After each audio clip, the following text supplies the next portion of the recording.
ডাকসু নির্বাচনে ছাত্র শিবিরের নিরঙ্কুশ একটা বিজয় আমরা দেখলাম গত দুদিন আগে, এবং আপনার কাছে কি মনে হয়, মানে তাদের বিজয়টা এত নিরঙ্কুশ কিভাবে হলো, পাশাপাশি ছাত্রদল মানে এই যে ভরাডুবি বা কেনই এত ব্যর্থ হলো, আপনার বিশ্লেষণটা একটু জানবো। শুনুন, আমি খুব সহজ ভাষায় বলি আপনাকে। ছাত্র শিবির এত বিপুলভাবে জয় পেয়েছে এই কারণে যে ঢাকা ইউনিভার্সিটির ছাত্রছাত্রীরা তাদেরকে বিপুলভাবে ভোট দিয়েছে, তাই ওরা ভোট পেয়ে জিতেছে। এখন যদি আপনি ঢাকা ইউনিভার্সিটির স্টুডেন্টদের চিন্তা ভাবনা নিয়ে আপনি যদি প্রশ্ন তুলেন, সেটা আপনার সমস্যা। ওরা চিন্তা ভাবনা করে মনে করেছে এদেরকে জেতানো উচিত, তাদেরকে ভোট দিয়ে তারা জিতিয়ে দিয়েছে। একদম ক্লিয়ার অ্যান্ড সিম্পল, আমাদের আর কিছু না। এখন তারা এত ভোট পেলেও কী করে, এই আলোচনা আপনি করতে পারেন। সেটা হয়েছে, অনেকে নানা ধরনের ইকুয়েশন এখানে খুঁজতেছেন যে এখানে কোনো ইঞ্জিনিয়ারিং, যেমন আজকে দেখলাম যে যুবদলের সভাপতি মুনিম মুন্না উনি বলছেন যে এই ইঞ্জিনিয়ারিং ইলেকশন ইঞ্জিনিয়ারিং নাকি শেখ হাসিনাকে হার মানিয়েছে। ভাই, উনি একটা গুরুত্বপূর্ণ ব্যক্তি না, এত সুইপিং কমেন্ট কীভাবে কয় না আমি এটা বুঝতে পারি না। হাসিনার ইলেকশনে ইঞ্জিনিয়ারিং কী ছিল? রাতের ভোট। তো সেটা কি এটা হারাই দিল? মানে বলার সময় তো একটু কাণ্ডজ্ঞান থাকা উচিত। যে মানে আমি সরি, আমার মানে ওয়ার্ড হয়তো ঠিক হচ্ছে না, কিন্তু আমি খুব বিরক্ত হয়েছি ওনার কথাতে। তো এইটা করতে যেয়া সে তো হাসিনাকে উপরে উঠাচ্ছে। হাসিনার ইঞ্জিনিয়ারিং, হাসিনা যে ইঞ্জিনিয়ারিং করছে ভাই, এটা তো তুলনাহীন। এটা কেউ চিন্তাও করতে পারে না। সে 2014-তে সে কী করছে, 2018-তে কী করছে, 2024-এ কী করছে, এটা তো মানে এটা ইলেকশন ইতিহাসে লেখা থাকবে যে এইভাবেও করা যায়। তো তাইটা ওইটাকে হার মানাই দিল। এটা কী রে ভাই? শুনেন, ইলেকশন হয়েছে, কেউ হারবে কেউ জিতবে, খুব স্বাভাবিক। স্ট্র্যাটেজিক্যালি আপনি কৌশলগতভাবে আপনি হেরে গেছেন। আপনার ওদের যে প্রিপারেশন ছিল সেই প্রিপারেশনের কাছে আপনি হেরে গেছেন। আপনি বলতেছেন যে ছাত্রলীগের লোকজন ওদেরকে যে ভোট দিছে, হ্যাঁ দিছে, তা আপনাদের দিল না কেন? ছাত্রলীগের যে ভোটারটা ওখানে আছে, যে লোকটা ছাত্রলীগকে ভোট দেয়, সে লোকটাকে আপনি তার মন জয় করতে পারলেন না কেন? সে তো ভোটার। কিন্তু এটা তো আবার ভিন্ন রকম দেখছি। জগন্নাথ যে হলটা রয়েছে সেই হলে তো মাত্র 10টি সিট পেয়েছে যিনি ভিপি হয়েছে। ছাত্রলীগের সেখানে ছাত্রদল তো 1100 বেশি পেয়েছে।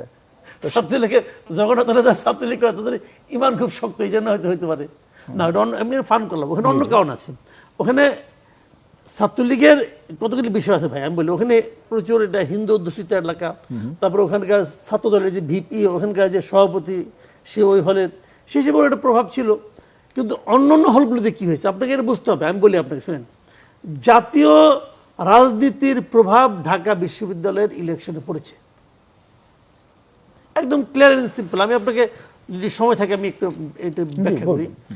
ব্যাখ্যাটা হলো কি, আপনি যতগুলি জায়গা বাংলা, মানে আওয়ামী লীগের 15 বছর, বিএনপি, ছাত্রদল, যুবদল, এরা কিন্তু দৌড়ের উপরে ছিল।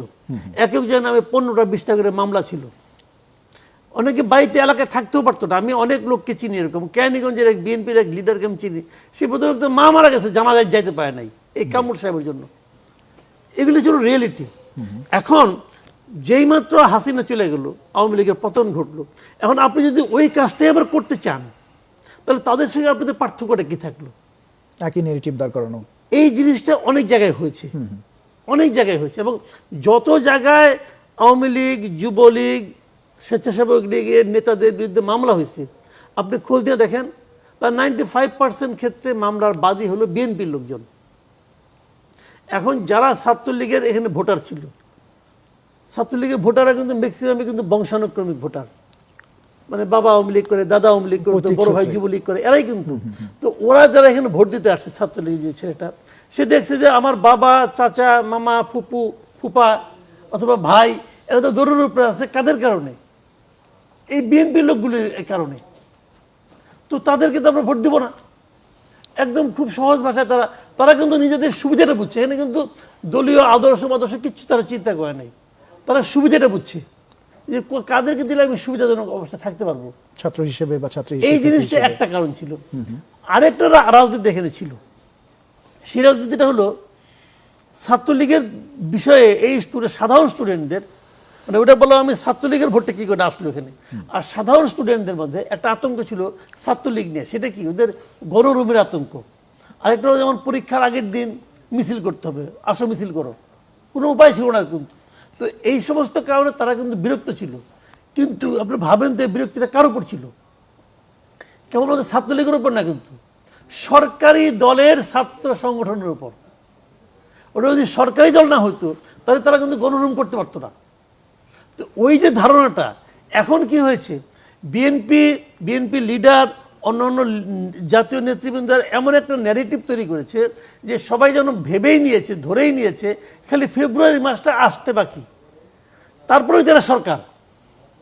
তখন যদি এরা সরকার হয় তাহলে ছাত্রদল কি? সরকারি দলের ছাত্র সংগঠন। তখন সাধারণ ছাত্রদের মধ্যে একটা ভীতিও কাজ করতে পারে বলে আমার ধারণা, যে তাহলে তো আবার সেই সরকারি দলের ছাত্র সংগঠন যদি থাকে এখানে, আবার কি আমরা সেই একই রকম অবস্থায় পড়ে যাব? এই ভীতিজনিত কারণেও কিন্তু তারা সরকারি দলকে অ্যাভয়েড করতে চেয়েছে। কিন্তু ইতিহাস তো বলে ভিন্ন কথা। আমরা তো ইতিহাসের ডাকসুর প্রতিষ্ঠাকালীন সময় থেকে এখন পর্যন্ত কোনো সরকারি দলের, রাজনৈতিক কোনো দলের ছাত্র সংগঠন যে ডাকসুতে এসে বিজয়ী হয়েছে এরকম তো আমরা দেখি। গতবারই তো আপনার একমাত্র বিপি ছাড়া সবাই তো বিপি আর সমাজ কল্যাণ ছাড়া, নুরু এবং আক্তার ছাড়া সবাই তো ছাত্রলীগের। কিন্তু ভিপি থেকে একদম অ্যান্টি এস্টাবলিশমেন্ট ছিল, সরকারের তখন ছিল না। না, আপনি এটা তো ছিল না। তো ওই জায়গাটা কিন্তু একটা ভীতি কাজ করেছে। আমি যেটা বলতেছি, দেখেন এর অন্য আরো অনেকগুলো ঘটনা আছে, পরে আলোচনা হবে, উনি তো বলবেন, তারপরে অন্য বিষয় বলতে পারবো। এইটাও কিন্তু সাধারণ স্টুডেন্টদের মধ্যে একটা মনস্তাত্ত্বিক প্রেশার ছিল।